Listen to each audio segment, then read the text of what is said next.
something old, Stirling Castle formed an alliance with something new, the Prutour, and it resulted in something red. A leader's jersey for Britain's #1 rider, Chris Boardman, after he stormed the prologue to win by 2 seconds. After a night of relaxation, the Whittle rider has had a chance to savour his first win for 10 months and reflect on how hard it will be to defend. Yes, it is, and I think we have to talk a little bit realistically now. There's an awful lot of time boasters here. We've got a sprinter, Hankapi, right up there, and for him it's ideal. So it's also going to be a difficult race to control with very small teams, 6-man teams.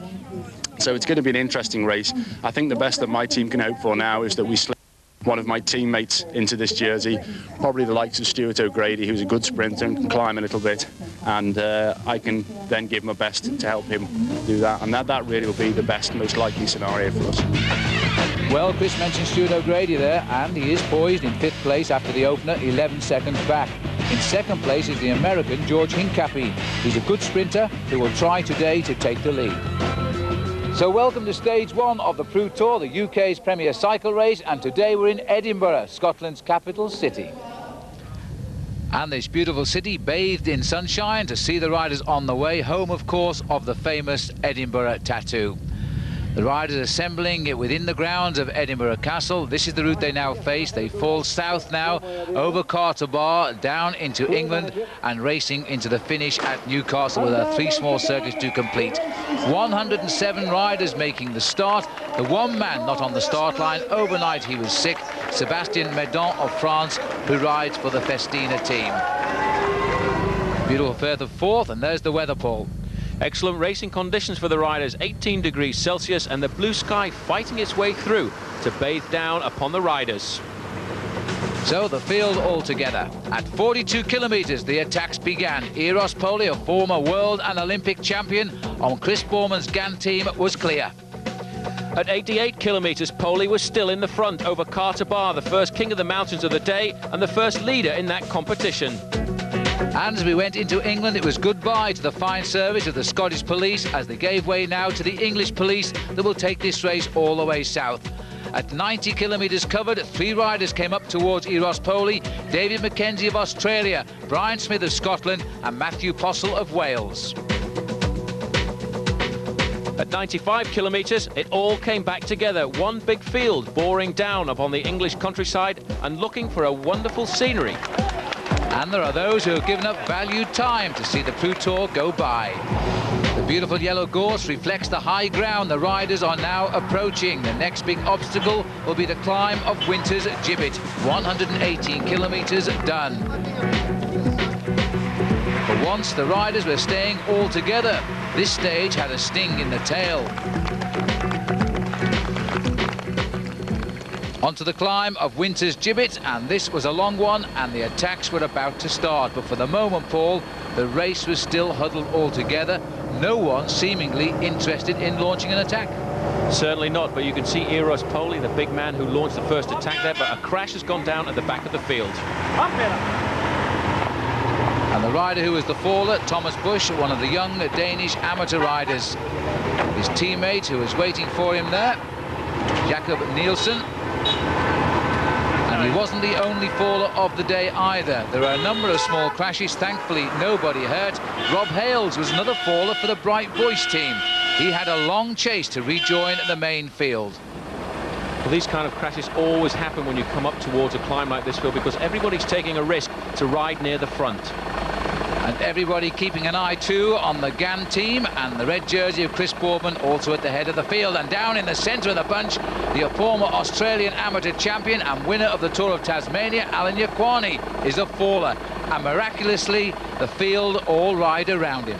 Amazing. I don't really know why he went down there, Phil, because he looked to be riding very safely near the front of the pack in about 5th or 6th position. There is a problem with his main machine, though, but if we can have another look here, it looks, in fact, as if he touched the wheel of a rider in front and he just went over very easily indeed, but he was the only man to come down. Although 1 or 2 other riders behind were slowed, there was no main incident. So lucky for all concerned, the race was going very slowly, a lack of concentration perhaps, and the field basically will be back together as soon as Alan can get himself back on the road. He'll feel a little bit embarrassed by the fall, no doubt, but the race now continuing on the climb of Winter's Gibbet. and approaching that 118 kilometres point. And clearly, Paul, they're all very nervous because nobody seems willing to attack. Certainly not. There's an awful long way to go to the finish, but just looking at the back of the main field there, one or two riders starting to get tailed off, and Chris Boardman on the right-hand side in the red leader's jersey looking very confident. He's got a lot of teammates at the front here. In the red helmet for Gann there in the middle is Stuart O'Grady, and you can see he's riding very comfortably, and coming down the outside, one of the other Gann riders is going clear. And it looks like Jens Voigt, who is the German member of the French Gann team, and he's now trying to launch an attack here as he goes up. He's being joined on the left of our picture by David Mackenzie of Australia, who's been going very well in the mountains so far today, and it looks as though in all 3 riders clear. Certainly does. Gann very aggressive. In fact, I thought they might have ridden a much more defensive race this afternoon, but you can see, Phil, they're out on the attack. They want to get a group clear to make sure that all those sprint bonuses along the way don't fall to somebody else, and they can try and keep the jersey with their man who's actually leading at the moment, Chris Boardman. Well, Mackenzie looking over his shoulder there as he was trying to get something going, because he wants these points at the top of the mountain. He had 8 points off the previous climb. If he gets these points, then he will go into an unassailable lead in the King of the Mountains competition. But at the moment, that is not the way it's going to be, because this is Graziano Recinella of the Mobile Vetta team, the Italian team who came in at the 12th hour of the race, Paul, because they caught a late invitation. They'd hoped to ride the Tour of Italy, so obviously very fresh and very prepared to race well here in the Prutour. But you can see O'Grady's in the front group already, and this attack is causing serious damage at the back of the main field. It certainly has, Paul, because this is Paul Wilkes here, the England team, going off the back of the race at the moment, and a number of riders from the home countries are in trouble at the minute. Now, looking down from the helicopter here, you can see the crowd on top of the climb here of Winter's Gibbet, and the race itself is really stringing out down that mountain. So the pressure has gone on, I think, really for the first time today. This is O'Grady on the front now. Well, in fact, Jens Voigt has disappeared from that group. He was originally here at the start of a major change. O'Grady, Baranowski, Mackenzie and Recinella. But you can see, Phil, further down, the pressure that's on at the front here is really splitting the group into 4 or 5 different unities. Well, 4 riders here, and that dangerous man Baranowski has gone out front again. O'Grady is guarding the race here for Chris Boardman, while I think Baranowski is looking after George Hincapie on his US Postal team. Let's have a look down from the helicopter at the gap now, and this race is in signs of panic for the first time. There are at least 3 bunches of riders there, and there are many more stragglers behind that. Back up to the front, and this is Baranowski. An excellent rider for the US Postal Service team, the champion of Poland in the individual time trial, and currently lying 3rd place in the overall standings. So a dangerous man indeed, and Stuart O'Grady will be well aware of that if he rides alongside him here. O'Grady, perhaps the man for the red jersey by the end of this stage, if it works out on the small time bonuses. We still have 2 special sprints near the end, of which he will be hunting for seconds there, and of course a 10-second bonus for the first man to cross the line in Newcastle. So we could all swing around, Paul. It certainly couldn't. This is a very difficult part of the course, because although it's not really a difficult climb, it's being made more difficult by the fact the wind is coming across from the left-hand side of the road, and that's what's causing the main field to split up as much as it is doing.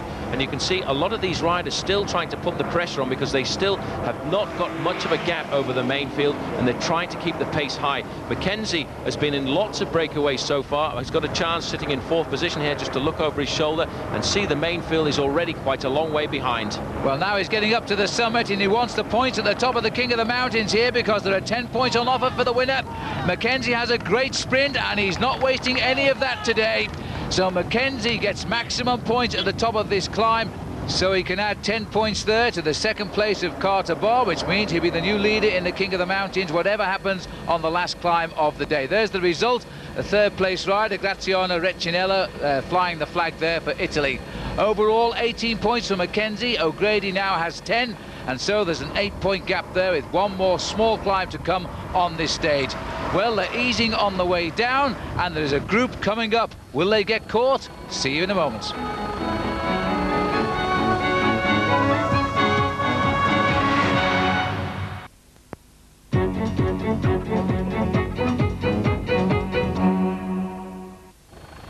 From the 4th to the Tyne, this is where the Prutour is now headed, to Newcastle, and the riders have come over the top of Carter Bar and are now making their way into the big city itself.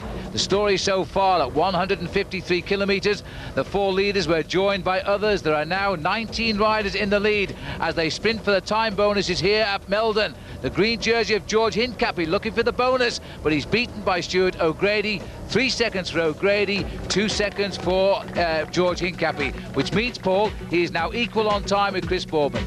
Yes, but at 169 kilometres covered, another sprint point, and let out this time by Yaroslav Ekimov. The green jersey there of George Hincapie needs this to take the overall lead, but Boardman's teammate coming up the inside there, Stuart O'Grady, a great sprinter, takes maximum 3 seconds, but again 2 seconds for George Hincapie, who's now the new leader on the road. So, as we approach Newcastle and the 3 finishing circuits, George Hincapie in the green points jersey has converted his 2 seconds deficit this morning to Boardman to a 2 second advantage, and there's still a 10-second bonus for the winner. And Boardman, Paul, is right on the front of this group. He certainly is in the red jersey there. You can see him in second place and right on the wheel of his own teammate Magnus Baxter. They're certainly trying to set something up, but they're getting a lot of pressure from the US Postal Service. And this is Tyler Hamilton having a go now, and I'm not surprised, Paul, they're going to do this. They're going to try and weaken the Gant team, and in particular Chris Boardman. But look at this. Boardman, the man who admits he has poor form, is the man now doing the chasing down of this rider from the US Postal. He's certainly doing a lot of work. In fact, I think now he certainly believes that his own teammate Stuart O'Grady has the chance of victory. I agree, because O'Grady is the rider in white behind the red jersey of Chris Boardman. Neil Stevens is in front of Chris Boardman. He's on the rival Festina team as they come under the banner here now with 1 circuit to go.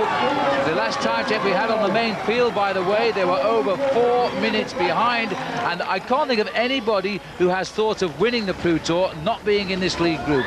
All the big names are here. All the big names are in that leading group of 19 riders who left. But, you know, on the circuit here around Newcastle, 1 or 2 riders have been splintered off the back. And I think we're down to around about 12 men in the leading group at the moment. And John Tanner, who rides for the Bright Voice team, he's well out of the back at the moment. But he does have a teammate in this group, Chris Newton. Well, Chris Newton has made the decision here, and remember the home-based riders do have a little difficulty against the top pros. Here's what Paul was talking about.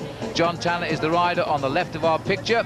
A select group here of some 5 riders who've lost contact now with that leading group, which was 19. One of the early favourites too there in 3rd position, Yaroslav Ekimov, the champion of Russia, coming over the line. So you can just see how much pressure has been put on in that leading group now. Well, once this breakaway did get together coming off the hills, they really did move, and it looks as though Neil Stevens is going to have a go now. The man that took a very similar opportunity like this a year ago in the Tour de France, which resulted in his first stage victory in that event. A great victory. I think every professional rider was one on the start line the following day, congratulating Neil Stevens with that victory of his, because it was a brilliant one. Today he's trying exactly the same tactic, hoping that everyone will watch each other here, because there is a cat and mouse race going on between Gant and between the US Postal Service. And knowing Neil Stevens, Paul, he's such a crafty rider, he knows he can profit by this because they're watching each other. And of course it's in Chris Boardman's favour to allow somebody like Stevens to grab that 10-second time bonus, and then O'Grady can take second, and with it the yellow jersey, because as we speak at this moment the new race leader of this event is the rider in the green jersey, George Hincapie, by a scant 2 seconds. 10, 6 and 4 seconds for the first 3 men home. Certainly, I think, in fact, Chris Boardman has completely thought about O'Grady, because his jersey, who's doing the chase. This is the main field there. You can see on the front there in the tartan shorts riding for Scotland, Brian Smith. But they certainly, I think, Phil, have resigned this afternoon. All they want to do is get to the finish. I think you're absolutely right. Brian has been in the action early on today, but he wasn't there when the big split came. In fact, all of the amateur nations seem to have missed out largely in this move today, particularly the home countries. They didn't get a man up there at all. And so now we go back to the leader on the road here. Neil Stevens looking over his shoulder. Well, I was going to say he had a nice gap, Paul, but it looks as though he's going to have company. But the big breakaway is beginning to split up. It certainly is. This is Chris Newton riding for the Bright Voice team. He's putting a lot of pressure on, trying to stay in contact, but you can just see the speed. In fact, it looks, as Stevens has been caught there by his own teammate. Now, this is Laurent Lefebvre, the young French rider, 2nd year as a professional, who's countered us straight away, but doing a lot of work behind there in the pink jersey, the red jersey of the leader of the race, Chris Boardman, really riding like a madman. But a classic 1-2 by Festina. As soon as Lefebvre saw Stevens was being caught, he went immediately. But Chris is very, very alert right now and vigilant. He had a great win in the prologue yesterday, but quite frankly, we did not expect to see him in the thick of the action today like this. He read the breakaway well, and he's still taking part in the front. Now, Laurent Lefebvre, a man who only turned professional last year, looks as though he's going to try and solo to the finish. He certainly does. He won that stage of the Tour of Chile last year and held the yellow jersey in that event for 3 days. Now he may well have caught them just at the right time, because we've had attack after attack, and it looks as if the impetus has gone out of that group and everybody is sitting on the wheel of Chris Boardman, waiting for Gann to chase it down. So Boardman is watching everybody, and the attacks are coming from deep down in the breakaway, and now that's livened things up again, and once more the red jersey of Boardman is beginning to look round now for some help. It certainly is. You can see now the young rider from France here, second year in the professional ranks. He's opened up a very good gap indeed, Phil. There's no organised chase behind him. Certainly it should come from the US Postal Service and the Gann team, because they are the two big professional teams, the two big rivals. And of course, let's not forget, the man in the US Postal Service, George Hincapie, is the current leader at the moment, so they should try and nail it down. Hincapie, Paul, is desperately trying here to get an easy ride to the finish, because he knows he's got the sprint, although he might be a little worried about the fact it is quite uphill in Grey Street, and he's going to have to time his sprint to perfection. And first of all, they're going to have to bring back this breakaway, because he's giving it just about everything now, young Lefebvre. In fact, one man going clear now. Chris Boardman has been doing so much work at the front, and it appears that he's just ridden off the front of this group, and you can see there Hincapie in the green jersey just following Stuart O'Grady. I think he's making a mistake, because he expects O'Grady to lead this race out, but O'Grady is going to do absolutely nothing now, because surprise, surprise, Chris Boardman in the leader's jersey is going on the chase back of the man on the road. Well, he's left himself about 2.5 kilometres to go to the finish if he can get up here. But I am amazed that the main field has not reacted. Well, that is quite remarkable, because Hincapie is the new leader. 2 seconds advantage he has currently over Chris Boardman in the standings, and they've actually just let him tootle off the front. There's the green jersey of Hincapie, and Boardman you can just see going over the horizon. It's going to be a chase right the way down to the finish line. So Hincapie is going to have to say to his US Postal teammates in that breakaway to start working on the front of that group. They've got to bring this rider back, but more importantly, they need to bring back Chris Boardman. And look at this, Paul, up ahead now. We are beginning to lap riders here on this circuit. We certainly are. This has been a very difficult circuit around Newcastle here. 3 laps they've done of this course, and a very hilly one indeed, and technical as they go through the car park here. You can see Boardman is closing down all of the time, but not quickly enough, I think. Well, this is amazing, because here we have the red jersey of Chris Boardman. There are 3 time bonuses on the line, 10 seconds, 6 seconds and 4 seconds. On a day when we expected Chris Boardman to lose the lead, he could actually get a bonus and increase it, and nobody would have said that. Not even Chris Boardman. At the start of the stage this morning, he said himself he wasn't too worried about the overall standings. He was going to try and help his own teammate Stuart O'Grady. He wanted O'Grady to get into the breakaways. That's what he's done, and now he's riding a defensive role. And in fact, the man at the front, Laurent Lefebvre, is slowly starting to pull away. He's recovering a little bit on the flatter part of the course. Well, this would be a great ride by Lefebvre if he can pull this one off, because when a young professional gets a win in a big international stage race, all the big teams start to sit up and take notice. He hit him right with terrific teamwork, which Neil Stevens started, and Lefebvre is now set to finish here. This is the nice, very fast descent down to the quayside in Newcastle upon Tyne. Then we will go along the quays, turn left up Grey Street. It is a hard climb at the end of more than 200 kilometres, even to these guys, but he's almost home and safe here, and Chris Boardman is desperate behind him. He certainly is. There was the flag, 1 kilometre remaining for Laurent Lefebvre at the front here. Now he's got a chance just to recover a little bit before he turns left up into Grey Street, and Boardman still at around about 50 metres off his back wheel, struggling with all of his might to catch the Frenchman before they start the duo climb up to the finish line. Well, Boardman, I don't think he can believe this. He's just looked round to see where everybody is, and they are not, to my knowledge, chasing him right. They're chasing him down now. Can he get up? Now, let's get back to the group. Here, US Postal have got the orders now. They've got to bring the green jersey to Boardman and try and get Hincapie to beat him in the sprint. And, you know, the uphill finish is going to be crucial now, because once they hit it, it's a long way to the line. It certainly is. There's a big fight at the front here. These 2 men trying to get back into contention. Boardman hasn't quite made it, you know, as they come into the left-hand turn. Now it's going to tilt upwards all the way to the finish line. Boardman seems to be slowing down just a little bit. And now, Phil, there's not very much more than 500 metres to go. US Postal Service, well, I think they've missed out. Well, Lefebvre has made the move of this race, and I don't know if you can hear the crowd here, but they are yelling Boardman's name. They are lifting him as well, because Bourman is shutting him down in sight of the line. Chris Bourman is going to convert this day, and completely impossible. He is catching Lefebvre, who is slowing dramatically. Listen to the crowd.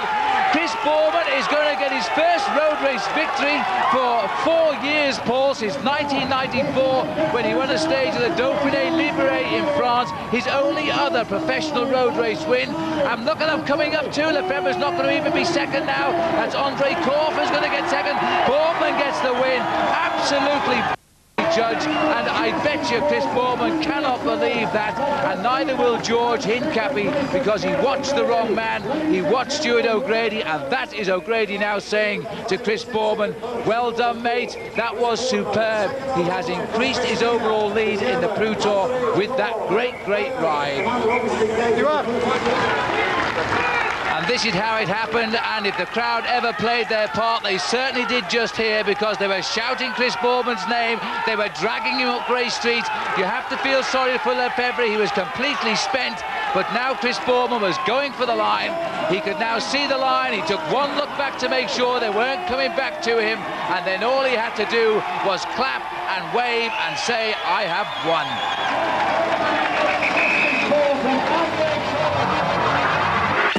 And there's the result. Andre Korf was the rider who got second place. Stuart O'Grady was right there, and so too was George Hincapie. Further down the list, 9th for Neil Stevens. Eros Polly was 50th. He was an attacker today. Yates 54th. Well, Chris, a big surprise there, because it's been a big fight all day for a few seconds, and you came out with a great win at the end. Yeah, I think in 5 years it's my second win on a road stage. So I think it's called law of averages. But obviously I was motivated today. I was right up the front.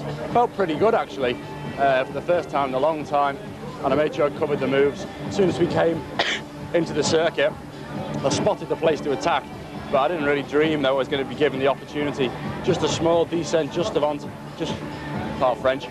before it kicks up a little bit, and I hit him with full speed when everyone was stopped dead at the bottom, and obviously it was just enough.